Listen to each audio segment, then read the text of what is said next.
E aí pessoal, sou o Jesse Hu. Hoje vou fazer um cutelo chinês de damasco em mosaico. Nunca tentei isso antes, então acompanhem para ver o resultado. Veja como isso está torto. Isso é impressionante. Estou começando diferente dos meus outros padrões de damasco, cortando barras em 15 centímetros em vez de 10 centímetros.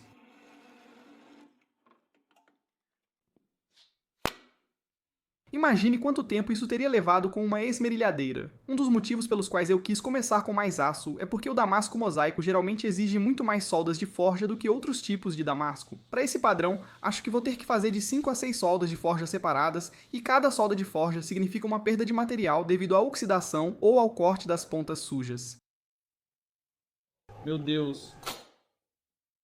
Como pode ver no meu iPad, já planejei todo o padrão.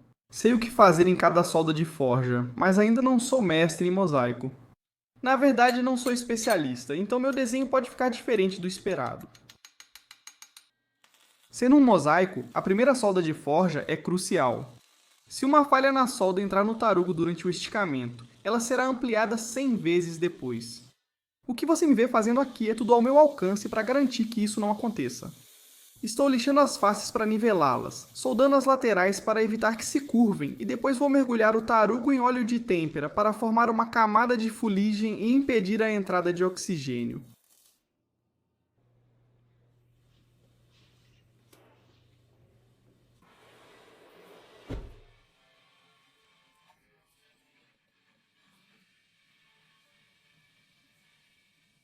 Uma coisa engraçada sobre a comunidade de cuteleiros é que cada um tem seus próprios processos que funcionam do seu jeito. Um exemplo disso é simplesmente montar o tarugo de damasco. Tem alguns cuteleiros que não limpam a ferrugem ou qualquer resíduo antes de empilhar as peças. Também tem gente que limpa tudo meticulosamente, lavando tudo com acetona. E o interessante é que mesmo com processos tão diferentes, o resultado final que eles conseguem geralmente é bem parecido. Então isso não significa que uma pessoa está certa e a outra está errada. Após soldar meu primeiro bloco, vou fazer algo que nunca mostrei no canal. Vou usar minhas matrizes caseiras de esquadrejamento e forjar os cantos do bloco. O que isso faz com o padrão é puxar aquelas peças externas mais para o centro, então mais tarde, quando eu for empilhar, vai parecer um monte de Ws em vez de um monte de linhas retas. Agora estou surpreso que essas matrizes de esquadrejamento ainda existam. Já usei elas em 3 ou 4 projetos e nunca deram sinal de desgaste. Assim que eu terminar com as matrizes de esquadrejamento, volto para as matrizes planas para estirar esse tarugo até um comprimento bem longo. Quero cortar em pelo menos 6 partes separadas. Se você acompanha meu canal, deve estranhar que ainda não reclamei da temperatura. E isso é... Estou gravando isso em dezembro no Arizona, onde faz entre 16 e 21 graus clima praticamente perfeito.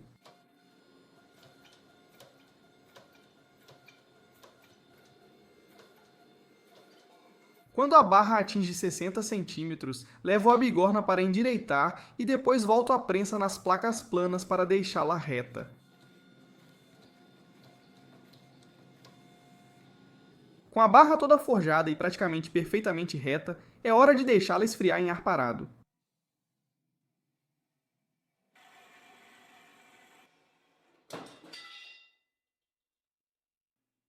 Normalmente, neste ponto do processo, eu colocaria a barra na morsa e usaria uma esmerilhadeira angular para remover a carepa, mas na verdade eu tenho uma ferramenta nova que é perfeita para esse trabalho, que é meu acessório de retífica plana da Belmont Metal Works. Antes, marco as peças para saber a ordem dos cortes. A lixa que estou usando é uma lixa de 80 levemente gasta, e estou removendo apenas cerca de 5 milésimos de polegada por vez. É minha primeira vez usando a retificadora de superfície e não quero me arriscar demais. Com as superfícies de solda limpas, uso lixa 120 no prato plano para preparar as peças para o teste de ataque ácido. O teste de ataque ácido é essencial para garantir o correto posicionamento das minhas peças. Eu sei que já marquei as peças antes, mas 5 minutos extras é um preço muito pequeno a pagar por uma confirmação de 100%.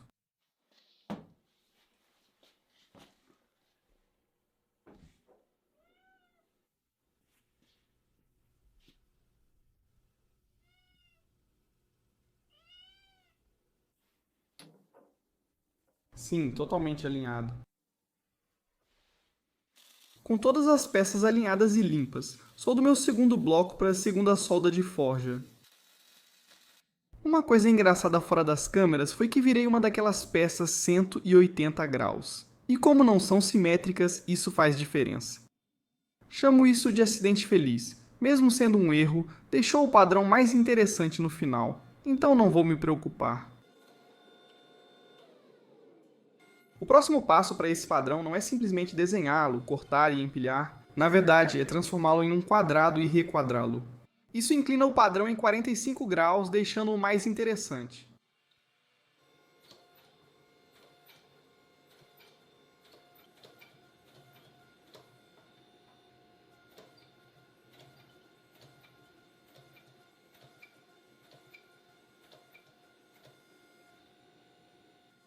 Meu objetivo ao requadrar era deixá-lo em exatos 45 graus, mas se você olhar desse ângulo, na verdade parece que minha peça nem estava quadrada para começo de conversa. Então acho que acabei inclinando 43 ou 44 graus.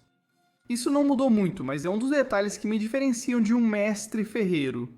Um mestre ferreiro controlaria melhor o ângulo e isso não aconteceria. Se você acompanha meu canal desde o verão, provavelmente percebeu que eu não posto há 4 meses. Estudei fora do estado na Universidade de Michigan para obter meu diploma em Engenharia Elétrica. Com certeza é muito divertido estar na faculdade, mas isso não quer dizer que eu não senti muita falta disso aqui. Voltando à tarefa em questão, você pode ver que eu coloquei alguns limitadores na prensa. Isso porque eu quero forjar isso em uma barra quadrada longa.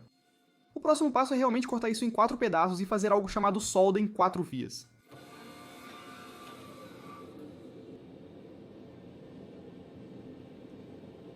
Essa é uma boa música de se ouvir, não sei se você percebeu, mas teve um som bem estranho vindo da minha prensa bem na hora que eu estava quase terminando de esticar a barra. Até agora ainda não sei o que era, mas tudo o que sei é que ligar e desligar resolveu tudo.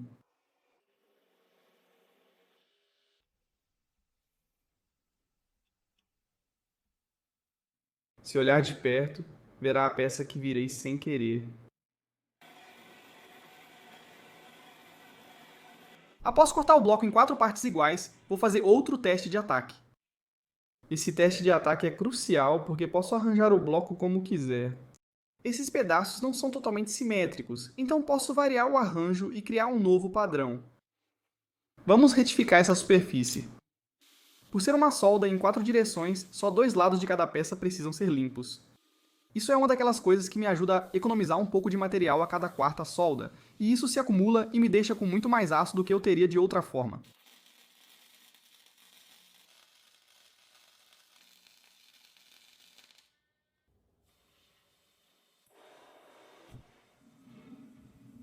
Com a forja quente, é hora de recolocar as matrizes de esquadrejamento na prensa.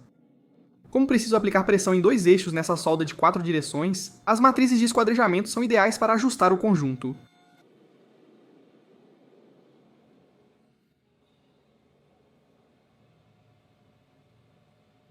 Não, eu não vou jogar. Eu não vou jogar. Como sempre, faço a primeira solda rapidamente para não deixar o tarugo perder calor. Após a primeira passada, deixo ele mais tempo na forja para absorver mais calor, buscando melhor crescimento verde entre as camadas. Como o objetivo desse padrão não é que ele seja um padrão de explosão tradicional, na verdade eu vou requadrar ele de novo. Isso mudará o padrão de um jeito para outro.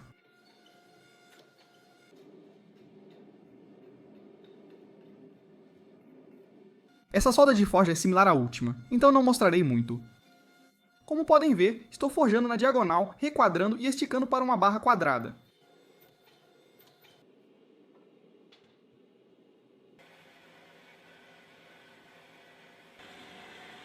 Eu sou velho.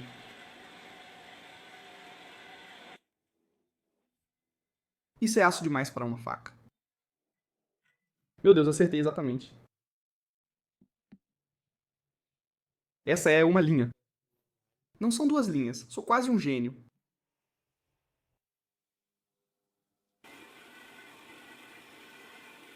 Com este próximo teste de gravação, você realmente começa a ver como o padrão final vai ficar. O que eu acho sobre isso? Eu acho...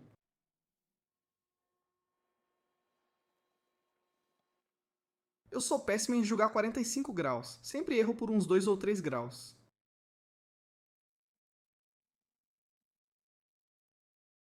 Após escolher o posicionamento das peças que gosto, levo ao soldador para soldar meu penúltimo bloco.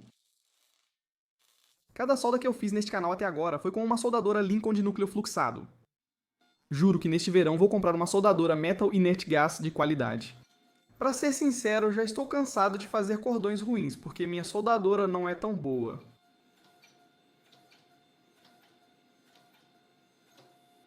Só preciso esticar esse bloco e prepará-lo para cortar em 4 partes na última divisão. Beleza, esse é o teste final de ataque ácido para esse padrão. Ah, sim. O passo final para esse padrão é mais uma solda em 4 direções. Por ser a última solda de forja, estou tendo mais cuidado do que nas outras 4 direções. Na verdade, vou passar um cordão de solda ao redor de todo o tarugo, e não apenas nas laterais. Vou precisar lixar depois, mas assim garanto soldas de forja perfeitas. Como pode ver, não usei matrizes de esquadrejamento, mas como soldei todo o tarugo, há menos chance de soltar, então uso só as matrizes planas grandes. Depois de 2 ou 3 aquecimentos puxando suavemente, eu levo para o torno de bancada e uso uma esmerilhadeira angular para remover toda aquela solda Metal Inert Gas. Como vou cortar isso em blocos depois, e como as facas chinesas são conhecidas por serem bem largas, eu realmente preciso garantir que esse tarugo esteja bem retangular quando eu terminar com ele. Acho que media cerca de 2,5 polegadas de largura por 1,5 de espessura. Após finalizar o tarugo, deixe-o esfriar lentamente à noite em um balde de cal apagada. Assim ele ficará bem macio, pronto para cortar em placas.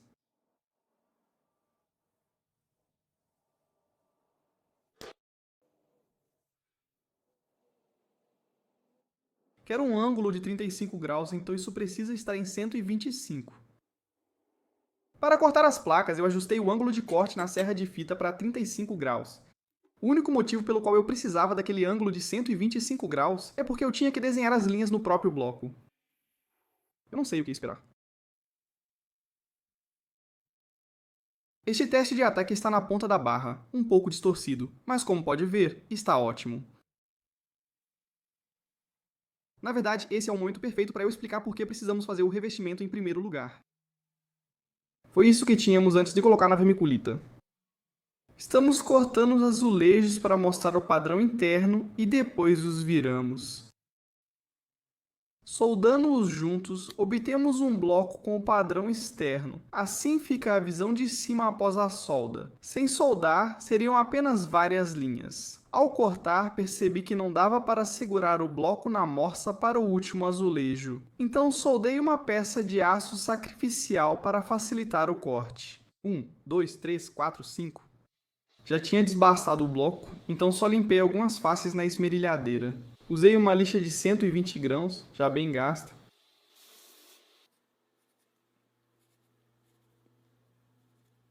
A última coisa que eu precisava fazer antes de realmente fazer a solda dos blocos era garantir que todos esses blocos tivessem exatamente a mesma altura.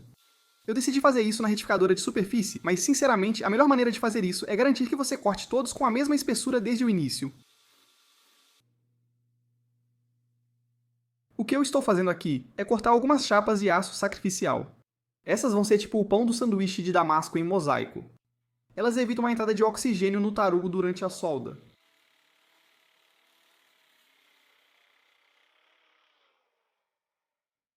Provavelmente dá para perceber pelo jeito que estou soldando, mas essa é a primeira vez que uso um cortador de chapa metálica.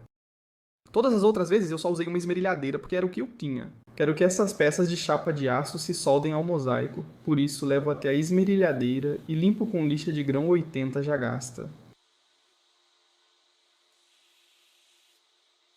Para montar meu sanduíche de damasco em mosaico, por assim dizer, primeiro eu faço pontos de solda em cada peça para que fiquem o mais próximas possível umas das outras, e depois eu realmente uso a solda e soldo ao redor de todo o bloco. Todas as juntas serão soldadas, impedindo a entrada de oxigênio no bloco.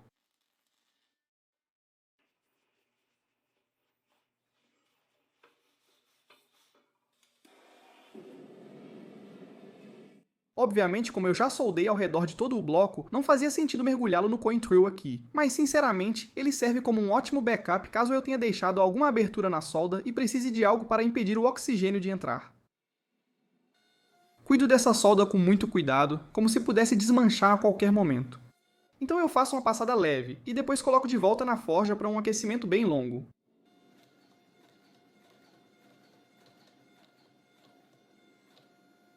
Com as soldas de forja praticamente prontas, levo a peça até o torno de bancada e lixo cada pedacinho de solda que encontro nas laterais. Não quero aço macio na minha lâmina.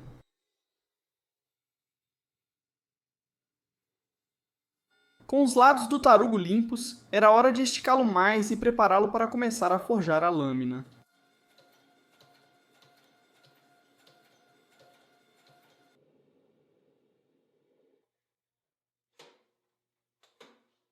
O tarugo estava sólido, mas um canto das peças apresentava dificuldade para soldar. Levei para a esmerilhadeira e lixei o pequeno defeito. Esta vai ser uma lâmina de 20 a 22 centímetros. 22 centímetros parece longo para um cutelo, então farei com 20.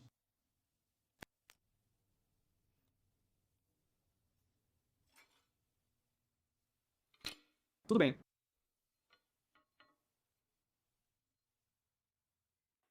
Pode parecer trapaça quando eu corto com material que não preciso, mas sinceramente esse material dá tanto trabalho para fazer e é tão valioso que eu não quis arriscar forjar um tanque para isso. Agora, para cortar aquela pequena seção retangular, eu provavelmente poderia ter usado uma esmerilhadeira, mas olhando para o lado da minha serra de fita, percebi que havia uma mesa. Então eu a instalei e basicamente transformei em uma porta-ban. Só um pouco de limpeza.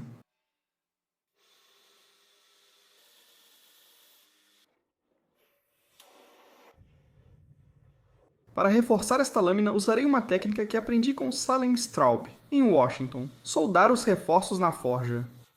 Este é um bloco do mesmo mosaico que usei para a lâmina. Aqui estou lixando até formar um retângulo, que depois corto ao meio e soldo na forja na lâmina. Uma das características marcantes de uma faca chinesa é justamente o quanto ela é larga. O bloco em que eu trabalhava tinha só 2,5 polegadas de largura, então precisei achar um jeito criativo de aumentar mais 1 polegada. Cometi um erro ao tentar esticar toda a lâmina de uma vez, o que prejudicou 2 soldas dos blocos. Apliquei o fluxo, usei o martelo manual e refiz as soldas de forja. Isso virou um tema recorrente, pois as 2 soldas de forja na borda eram complicadas e precisei voltar, aplicar fluxo, martelar, consertar e esticar mais. Percebi que usar um martelo de face cruzada era o jeito mais fácil de alargar a lâmina. A prensa é boa e tudo mais, mas é exagero. É como tentar matar um passarinho com uma bala de canhão. E eu nem sei se a bala de canhão acertou o passarinho.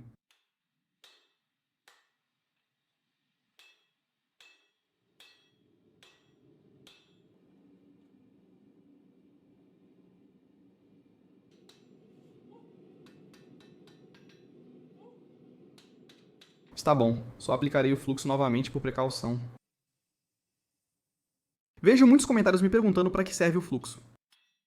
O fluxo, na verdade, faz várias coisas. A primeira delas é formar uma camada vítrea ao redor do aço para que o material embaixo não oxide.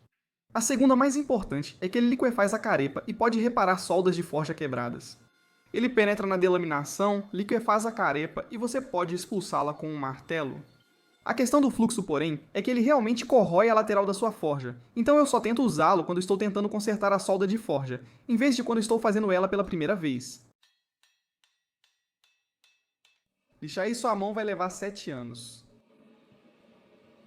7 anos inteiros.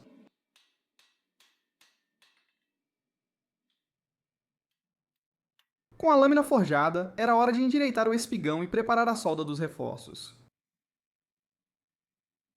O reforço já está quase pronto, só preciso cortá-lo ao meio com a serra de fita. Antes de soldar os reforços, preciso desbastar toda a chapa de metal na lateral da lâmina. Também preciso garantir que essas áreas de contato estejam o mais planas possível. Não quero que nenhum oxigênio entre os meus reforços e a lâmina.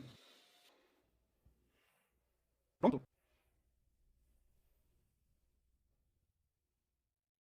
Você já pode começar a ver o padrão mais ou menos aqui, mas ainda tem coisa que eu preciso desbastar aqui, e também desse lado todo. Depois de garantir material limpo com limpo, levei ao soldador e prendi os reforços com alguns pontos de solda, sem soldar totalmente. Eu sei que antes eu mencionei que não queria usar muito fluxo, mas esses reforços precisam ser soldados na forja perfeitamente, então eu passo o fluxo neles e mergulho tudo no óleo. Para toda a soldagem na forja, eu usei apenas o martelo de mão. Eu não quis usar a prensa porque qualquer coisa presa entre as peças ficaria presa ali se eu usasse a prensa.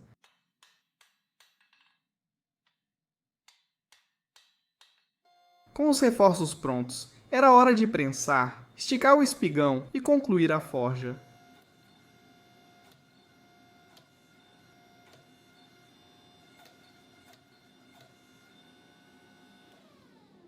Após o espigão, aqueci para finalizar o perfil da lâmina e garantir o alinhamento.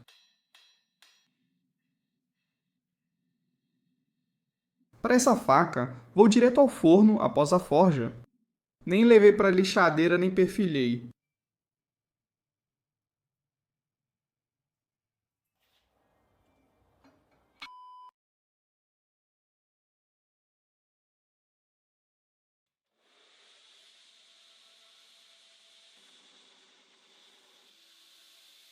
Não lixei muito, mas as soldas de forja parecem perfeitas. O interessante dessa lâmina é que há um ponto certo para o desbaste inicial. A lâmina está coberta por uma fina camada de aço, mas quero remover tudo para a têmpera. Não quero aço doce nas laterais.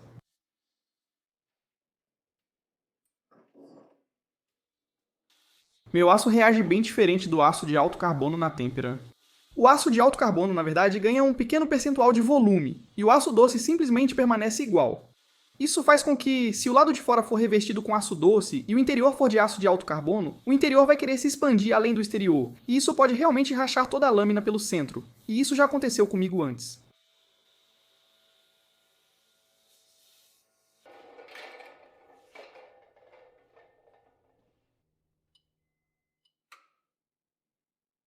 Provavelmente não está aparecendo no meu rosto, porque eu até que tenho um bom rosto de poker, mas eu estava realmente muito estressado antes de fazer esse têmpera. Nesse ponto, eu já tinha colocado 4 dias de trabalho nessa lâmina, e se qualquer coisa rachasse durante a têmpera, eu teria que recomeçar tudo do zero. Tenho prazo para esse vídeo, então preciso trabalhar o dobro nos próximos 5 dias.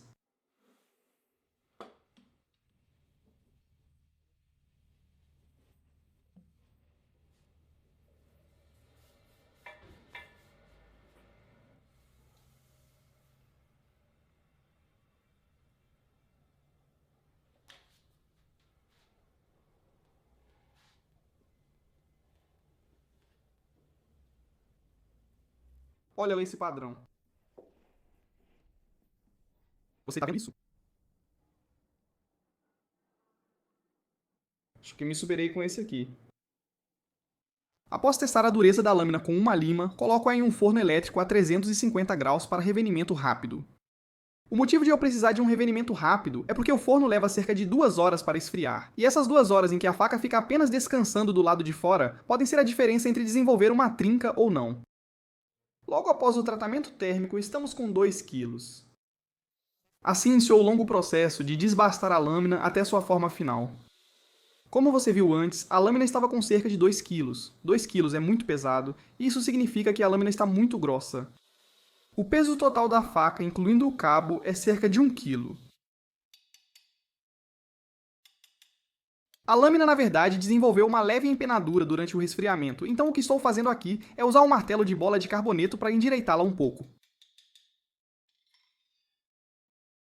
Michelangelo disse: cada bloco de pedra contém uma estátua, e cabe ao escultor revelá-la. Na cutelaria só é possível remover material. Preciso ser criativo ao escolher o que remover. Minha lâmina pode ser globalmente reta, mas ter várias ondulações ao longo de toda a lâmina. Meu trabalho é desbastar as saliências e alinhar a linha central.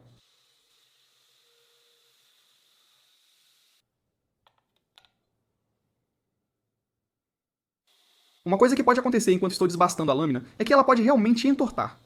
Há muitas tensões internas no aço, e ao desbastar o material, você as expõe e deixa que elas ajam. Isso significa que eu preciso estar constantemente verificando o alinhamento da lâmina, e se ela está torcida, empenada, parecendo uma batata frita, um salgadinho ou como você quiser chamar.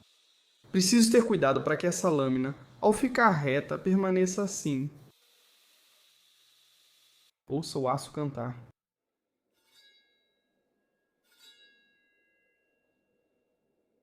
Como essa faca tem reforço integral, preciso cuidar dos dois planos que ligam o reforço à lâmina.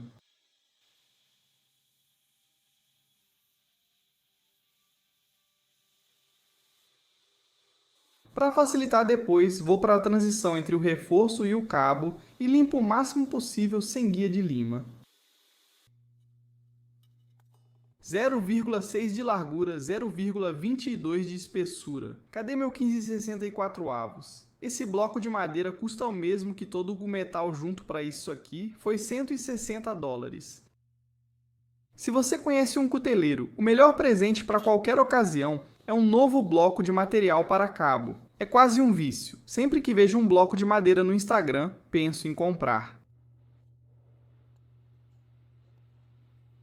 Tudo o que estou fazendo aqui é riscando linhas no meu bloco de cabo para ter uma referência quando for furar os buracos. Eu ainda não tenho uma fresadora, então isso é o melhor que posso fazer.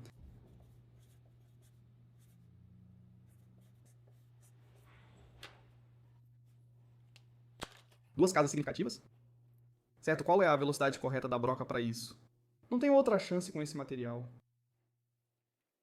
Aparentemente, 1550?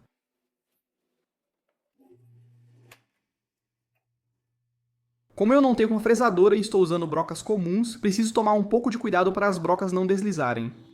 No primeiro furo, isso não importa tanto, pois a broca não desliza muito. Já no segundo e terceiro furos ao lado do primeiro, preciso ir devagar para evitar que a broca deslize para o furo anterior.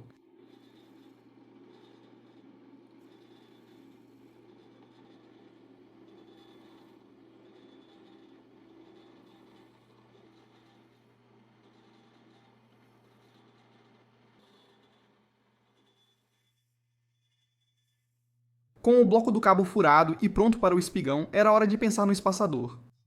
Estou usando uma chapa de bronze de silício que consegui na Blade Show Atlanta deste ano. Sinceramente, é um material muito bom de trabalhar e eu tenho tanto dele, além de ter uma aparência tão bonita, que foi uma escolha óbvia usá-lo para essa construção.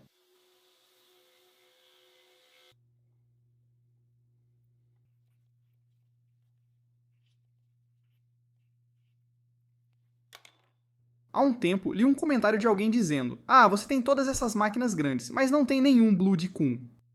Já coloquei Blood Kun no carrinho da Amazon várias vezes. Eu só continuo esquecendo de realmente comprar. Então, por enquanto, vou ficar com o bom e velho marcador permanente e a perda de algumas células cerebrais.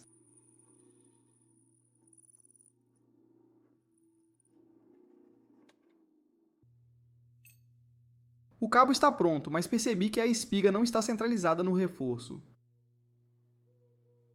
Então isso agora está pequeno demais. Então eu preciso fazer um novo.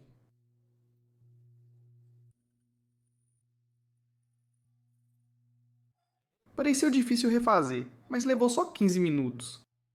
Como minha espiga é bem retangular, eu preciso deixar esse encaixe em formato retangular, e isso significa muito trabalho com a lima.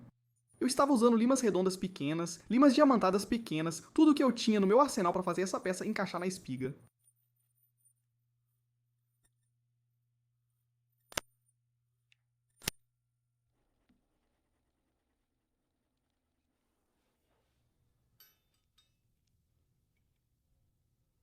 Agora eu consigo fazer isso encaixar direitinho. Beleza, vamos testar isso aqui. O guia de lima minúsculo, que é maior que a minha cabeça. Se você está se perguntando para que serve o guia de lima, basicamente ele me permite ter uma superfície super plana para eu lixar. O guia de lima possui duas faces de carboneto de tungstênio praticamente imunes a limas ou lixas de cinta. Isso faz do guia de lima um ótimo limitador, assim eu posso lixar diretamente contra ele e nada além disso.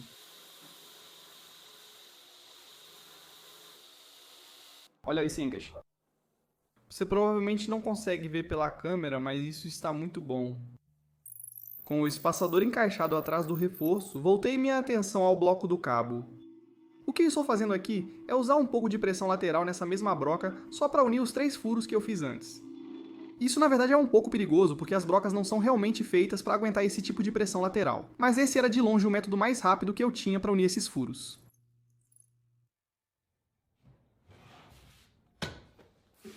O O passo seguinte foi usar brochas caseiras para retangularizar o rasgo arredondado.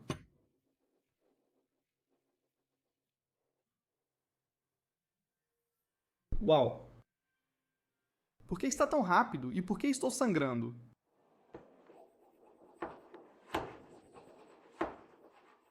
Se eu fosse ser franco, teria que mudar meu nome. Fico imaginando quantos dos meus espectadores ririam de uma piada dessas. Este é um truque legal que aprendi para achar os pontos de contato no bloco do cabo.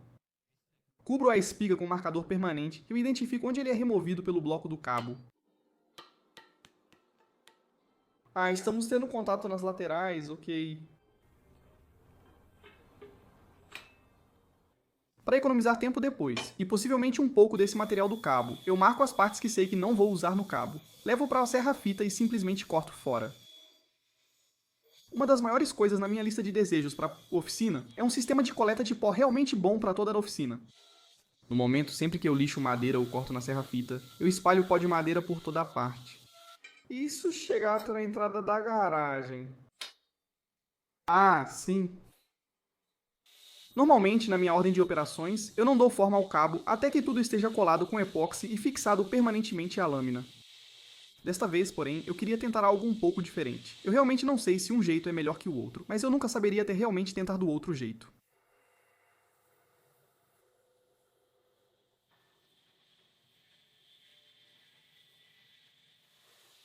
Consigo flexioná-lo com o dedo. É um cutelo, tem muito material ao lado e ainda consigo entortá-lo mostrando como é fino. Vou finalizar o formato do cabo após colar e lixar a lâmina à mão. Para facilitar ao lixar a lâmina à mão, faço o acabamento de máquina com lixa 400.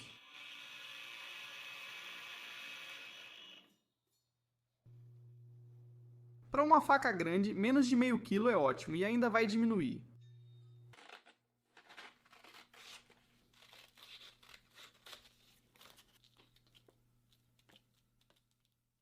Lixar essa lâmina à mão demorou o esperado, depois multiplique esse tempo por 4. A lâmina media 8,9 cm de largura, 21,6 cm de comprimento e tinha dureza de 62 a 63 dureza. Rockwell, C.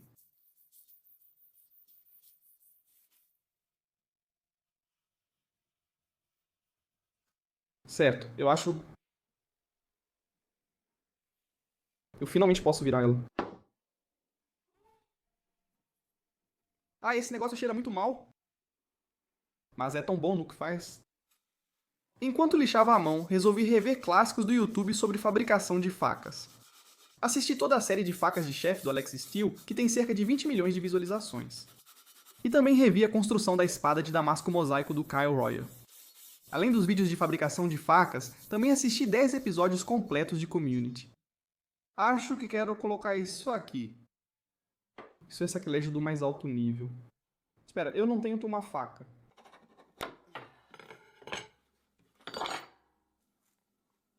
Do que isso é feito?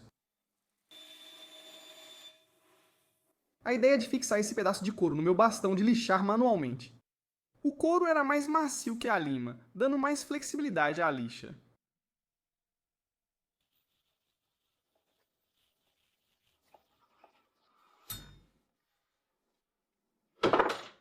Quanto tempo foi isso? 9 horas. Após lixar com lixa 150, era hora de usar a 400 e depois a 600. Não vou te entediar com muito mais imagens de lixamento manual, mas para a lixa de 400 eu lixei em um ângulo diagonal, ao invés de paralelo à lâmina, e depois, para a lixa de 600, voltei a lixar paralelo à lâmina. Eu só precisava verificar o quão limpa estava a transição entre a lâmina e a frente do reforço. Mencionei isso no meu último vídeo de faca de chefe, mas essa transição, apesar de facilmente ignorada, acrescenta uma profundidade à peça que eu não teria. Ok, eu menti, tem mais uma coisa que eu preciso observar, e é a espinha. Em uma peça de damasco mosaico, é crucial que a espinha tenha alto polimento, pois há um padrão interessante visível na parte superior e inferior da lâmina.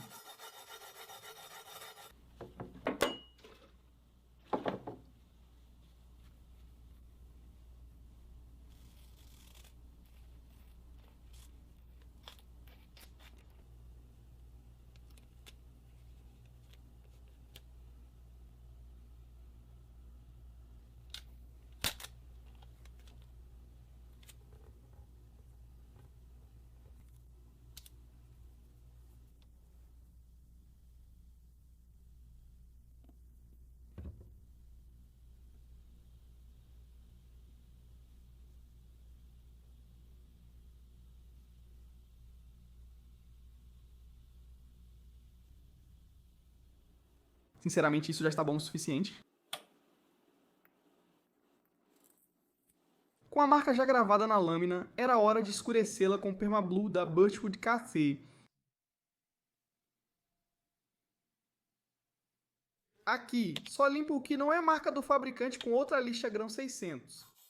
Preciso evitar pressionar demais para não remover o escurecimento.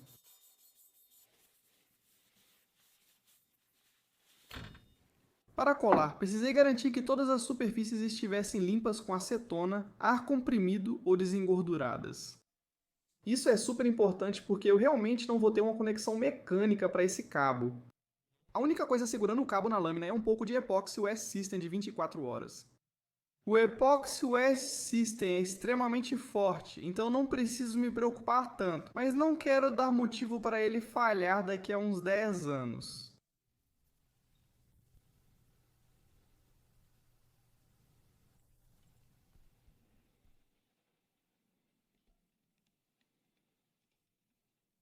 Eu cometi o erro aqui de, sem querer, virar o lado da lâmina para baixo, o que fez com que um pouco de epóxi pingasse para baixo e caísse na lâmina. Depois eu tive que limpar um pouco mais com acetona, mas não foi nada demais. Deixei o epóxi secar por 24 horas, sem mexer antes para garantir.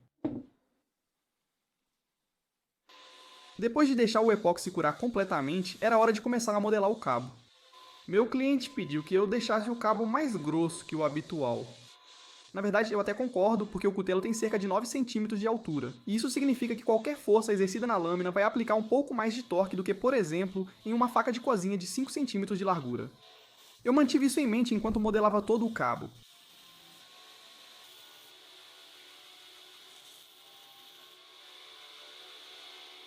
Mesmo que a madeira que usei para o cabo seja absurdamente densa e super oleosa, eu não queria molhá-la enquanto estava lixando. Então, sempre que eu estava lixando o reforço e ele esquentava muito, eu simplesmente deixava ele em alguns blocos de alumínio para que eles pudessem absorver o calor um pouco mais rápido do que apenas deixando no ar parado.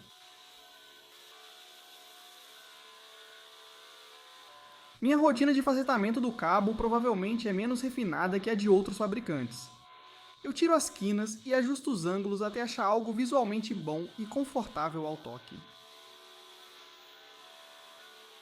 Devido ao meu jeito de modelar cabos, eles ficam grandes e blocados até as últimas lixadas. Aprendi a visualizar o resultado final do cabo, mas ainda acho estranho ver essas imagens e me perguntar no que eu pensava ao modelar, porque agora parecem horríveis.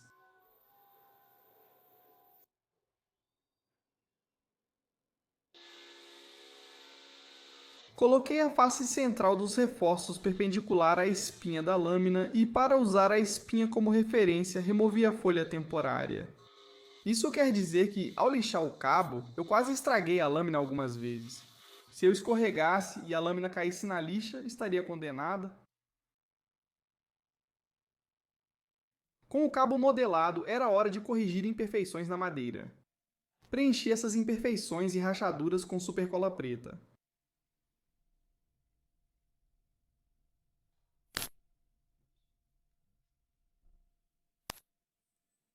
Mesmo sendo habilidoso com a esmerilhadeira, ainda preciso acertar detalhes com a lima manual.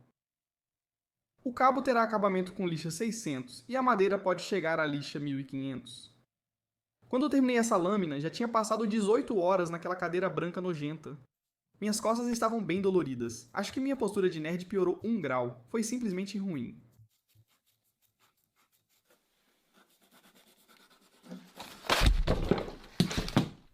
Foi mal. Em que você tropeçou, afinal?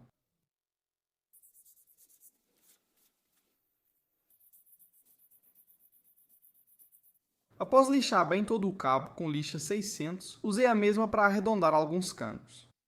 Algumas faces eram tão afiadas que machucavam ao segurar.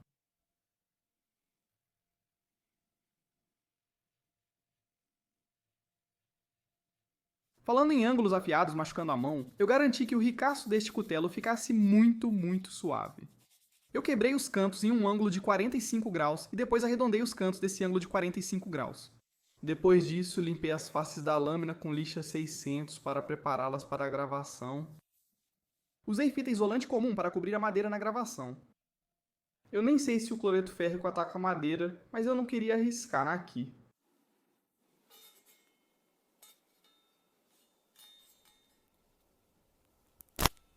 Acho que vou cortar bem aqui.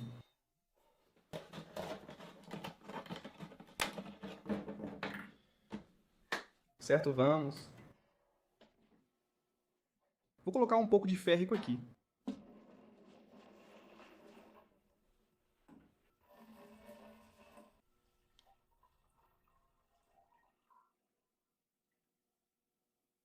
Antes da corrosão, eu me certifiquei de lavar toda a lâmina apenas com detergente comum.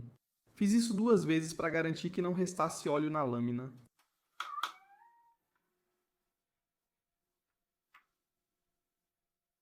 Meu Deus do céu.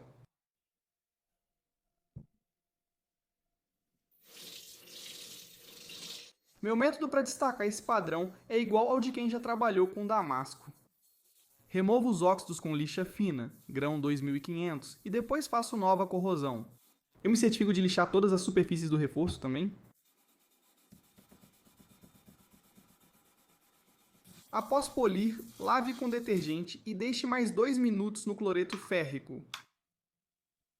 Você vai perceber que já há muito mais contraste, mas esse acabamento ainda não é o acabamento final que eu estou buscando. O acabamento com cloreto férrico sai facilmente ao ser esfregado. Por isso faço a gravação com café depois, pois ela gera um óxido preto escuro bem durável.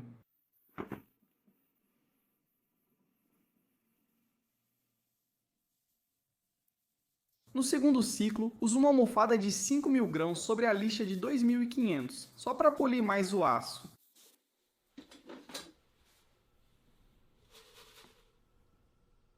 Isso não é café suficiente.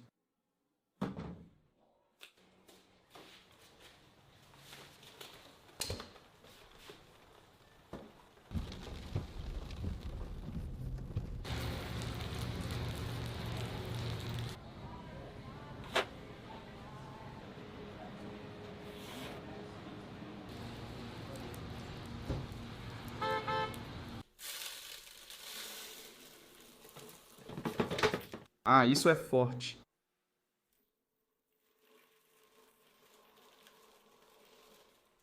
Opa!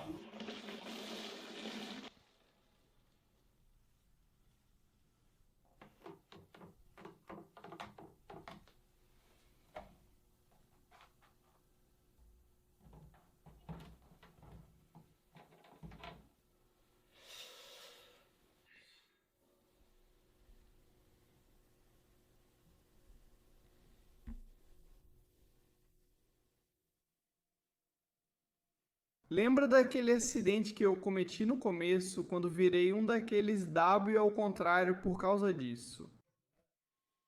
No centro de cada uma dessas pétalas é mais escuro.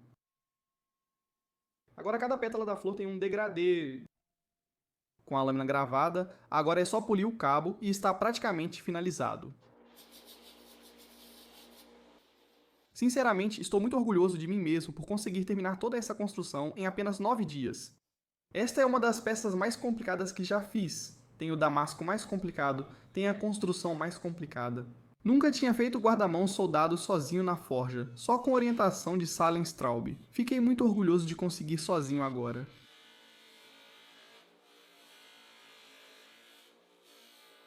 Com o cabo polido e a gravação com café agora permanentemente fixada, era hora de passar um pouco de pano sunshine na lâmina. Isso remove aquele pequeno resíduo puro marrom deixado pelo café e deixa apenas as cores puras, branco e preto. Todas as facas da minha oficina precisam de um fio muito afiado. Uso uma pedra de diamante Atoma 400 para zerar o fio e depois uma Chaucera 3000 para finalizar. Por fim, passo no estropo.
Ah, sim.